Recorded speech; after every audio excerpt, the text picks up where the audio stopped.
Pourquoi les pervers narcissiques vous dévalorisent? Voici donc le thème de ma vidéo d'aujourd'hui. Bonjour, mon nom est Laure Dupré-Lavigne, je suis consultante intuitive et auteure et j'accompagne celles et ceux qui souhaitent s'apporter davantage d'amour pour eux-mêmes. Et pour cela, j'utilise plusieurs outils qui sont notamment le tarot de Marseille et le FT. Si c'est votre première visite sur ma chaîne, alors je vous souhaite la bienvenue et n'hésitez pas, si ça n'est pas encore fait, à vous y abonner en cliquant donc tout de suite en bas à droite sur la petite icône rouge et vous serez averti de mes prochaines vidéos. N'hésitez pas non plus à visiter mon site www.magiedelame.com, donc le tout en attaché. Voilà. Alors, j'avais envie d'aborder le thème de la dévalorisation. Pourquoi les pervers narcissiques ont ce besoin récurrent donc de dévaloriser leur proie? On le sait, ce sont des êtres extrêmement jaloux, donc souvent ils envient la proie pour ses qualités. Alors, je rajouterai évidemment, et ça n'est une surprise pour personne, le pervers narcissique, homme ou femme, eh bien ce sent quelqu'un d'incomplet, de vide. Donc il y a une nécessité pour le pervers narcissique, ou là évidemment, de chercher à combler, de chercher à équilibrer en fait ce vide intérieur. Donc pour cela, il y a chez eux ce besoin qui est constant d'aller chercher leur pouvoir. Ils ont ce besoin permanent de vivre et de vérifier leur niveau de pouvoir. Est-ce que ça marche toujours? C'est permanent en eux. Donc, comment ils s'y prennent? On le sait, ils vont n'avoir de cesse que de vous dégrader, de douter de votre personne, de vous diminuer, de critiquer ce que vous dites, de mettre en doute les choses que vous connaissez bien, mettre en doute vos valeurs personnelles. Pourquoi? Donc, parce que pour eux, c'est un moyen d'asseoir leur pouvoir. Donc, à l'inverse, la proie, la victime du PN, elle va s'attendrir parce que la proie du PN, elle n'a pas du tout le même processus. Elle va chercher toujours à tirer vers le haut le pervers narcissique. Elle va, en fait, son besoin, c'est de le valoriser. Son besoin, c'est, elle l'aime. Elle est d'abord en quête d'amour. Donc, vous savez, la proie est dans cette carence affective. Donc, pour elle, c'est reconnais-moi. C'est je suis ta sauveuse, ton sauveur ou ta sauveuse. La proie est quelqu'un de très très bienveillant. Donc, pour la proie, le processus est complètement inversé. Donc, d'un côté, il y a le PN qui écrase, et puis la proie qui, elle, eh bien, valorise toujours l'autre et veut toujours lui en donner encore plus et toujours plus. Et d'ailleurs, ce que j'ai lu d'ailleurs récemment à travers une lecture du livre de Jean-Charles Bouchoux, qui est vraiment une belle référence sur le sujet, c'est qu'il explique que la valeur du PN se mesure alors attendez que je retrouve ça parce que j'ai trouvé que c'était trop bien dit. Le pouvoir du pervers narcissique est à la hauteur de ce qu'il ne donne pas. Donc ça en dit long. Alors, pour ce qui est donc de ce besoin que la proie a de valoriser le pervers narcissique, qui est complètement le comportement inverse, eh bien, le pervers narcissique va percevoir ce comportement comme insupportable. Pourquoi? Alors, revenons-en à la raison. Pourquoi il dévalorise l'autre?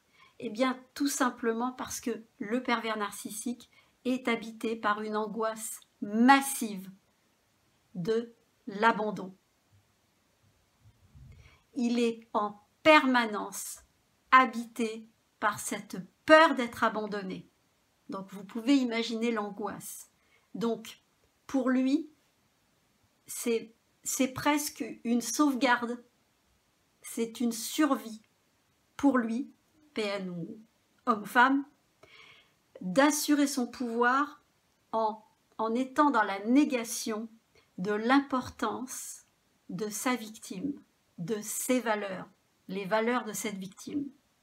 Parce que en fait, ça va minimiser l'éventualité de perdre cette personne, et que si le pervers narcissique perd sa proie, eh bien, il aura l'impression, la sensation, eh bien, qu'il ne perd rien du tout, parce qu'il aura tellement eu d'acharnement à la démolir psychologiquement, à lui casser son degré d'estime d'elle, à lui casser sa confiance. En fait, tout ça, c'est un travail qui se fait à deux. Hein. Ça veut dire que la proie lui aura donné en fait les armes pour se faire démolir. Lui, ce qu'il va percevoir comme du pouvoir. Donc en fait, au plus il va réduire sa proie comme quelqu'un qui n'a plus d'estime, qui est littéralement démoli, qui est complètement vidé de toute son identité, eh bien ça va contribuer à quelque part rassurer le pervers narcissique de sa propre angoisse d'abandon. Tant qu'il n'a pas eu ce travail de sape permanent sur sa proie, et c'est d'ailleurs, il y a un acharnement, on le sait, à dévaloriser l'autre, parce qu'ils ont tellement peur de perdre l'autre, et en fait, pour eux, l'autre, ça les arrange tellement qu'il soit rien, sans valeur, ça leur donne le sentiment que si un jour la proie, elle se casse, bah, ils se diront, ouais, bah, j'ai rien perdu, quoi, en gros. Donc, pour pouvoir se prémunir de cette peur, en fait, de perdre quelqu'un, mais parce qu'il n'y a pas pire que de perdre quelqu'un qui a des belles valeurs. Donc, pour eux, ça les persuade, en fait, intérieurement, que pour pouvoir se dire, ben, c'est bon, elle s'est barrée, cette proie, je m'en fous, elle ne vaut rien, elle n'a aucune valeur, donc le boulot, c'est de la démolir, de la démolir, de la démolir. Comme ça, eh bien, il aura ce sentiment d'être, au moins, elle ne va pas se barrer. Et si elle se barre, eh bien, au moins, je ne vais rien rater. Voilà, j'aurais rien perdu. J'aurais rien perdu. C'est terrifiant, hein, quelque part, d'imaginer ça. Parce que les pervers narcissiques, ils mettent la forme, hein, quand même. Hein, on dirait quand même que chez eux, c'est une seconde nature que de casser l'autre. Hein. D'ailleurs, ils peuvent vous avoir ils peuvent utiliser mais n'importe quoi pour vous dévaloriser. Ils vous attendent d'ailleurs là où... Ils vous prennent là où vous ne les attendez pas. Souvent, ils vous prennent... ouais, ils vous surprennent, en fait.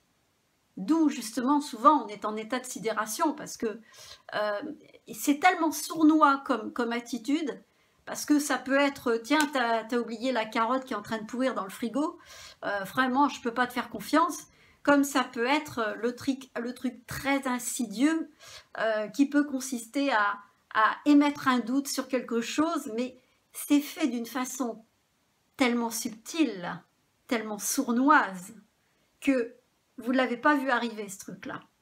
Et ils savent y faire, ils sont très...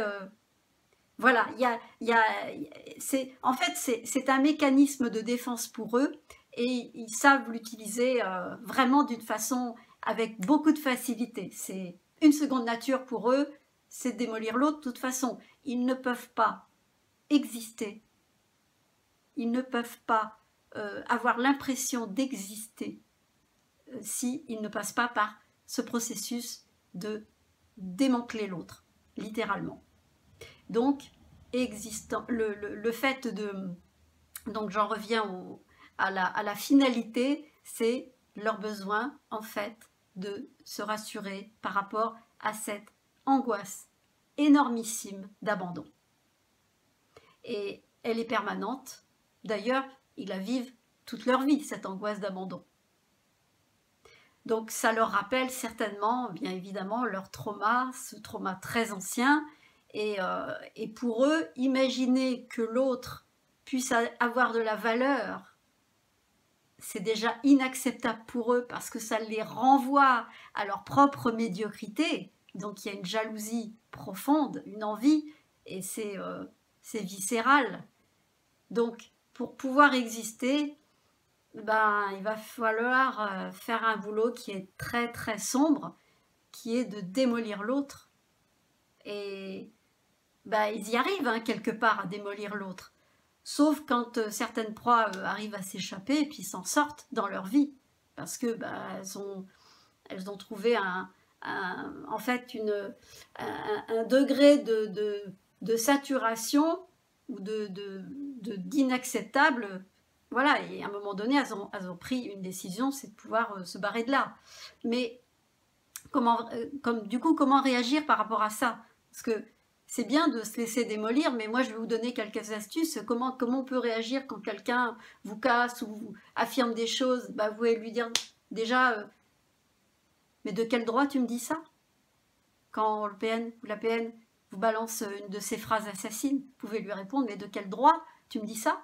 Ou alors, mais qui es-tu pour me juger comme ça?